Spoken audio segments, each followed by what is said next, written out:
అందరికీ నమస్కారం అండి. వెల్కమ్ టు మా ప్రయాణం. బాగున్నారా? నేను కూడా బాగున్నాను. ఆ స్వామి అమ్మవారి దయ వలన మనందరం బాగుండాలని కోరుకుంటూ ఈరోజు నాకు వైభవలక్ష్మి పూజ 3వ వారం అండి. అయితే అంగరంగ వైభవంగా అయిందని చెప్పుకోవాలి.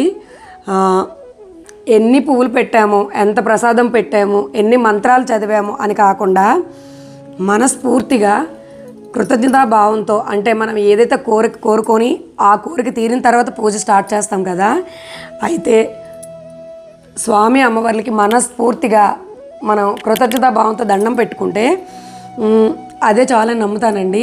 నిజంగా చెప్పాలంటే డే అంతా ఫాస్టింగ్ ఉండి ఈవినింగ్ ఇదంతా సర్దిపెట్టి ప్రసాదాలు చేసుకొని పూజలో అంతా శుభ్రంగా ఉండి చేసుకోవాలంటే కొంచెం టైం టేకింగు, ఓపిక కూడా ఉండాలండి.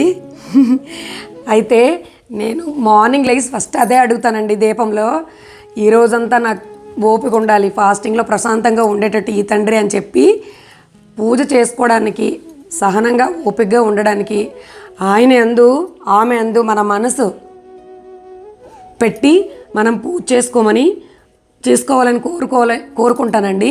నిజం చెప్పాలంటే నాకు చాలా బాగా 3 వారాలు చాలా బాగా అయింది. అయితే ఇప్పుడే ముత్తైదు వచ్చి వెళ్ళారు.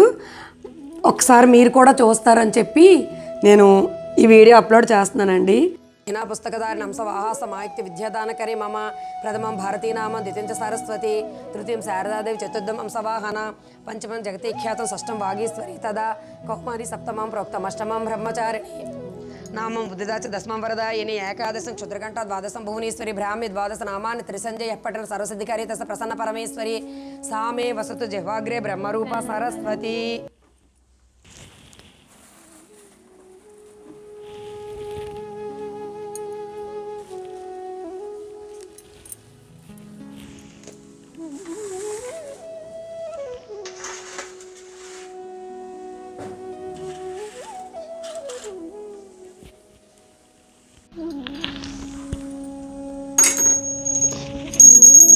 సర్వమంగళ మాంగళ్యే శివే సర్వార్థసాధికే శరణ్యే త్రయంబికే గౌరీ నారాయణి నమోస్తుతే. నమ శ్రీ వెంకటేశాయ శుద్ధ జ్ఞాన స్వరూపిణి వాసుదేవశాంతాయ శ్రీనివాసాయ మంగళం.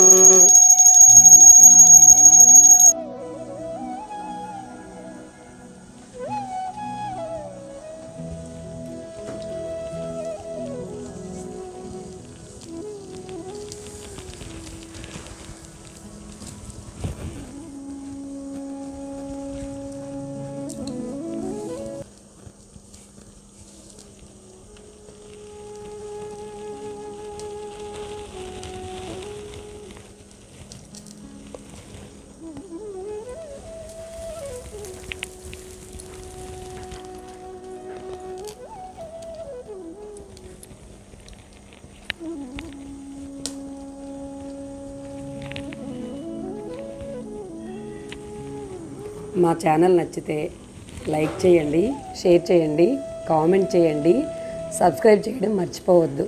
Thank you so much.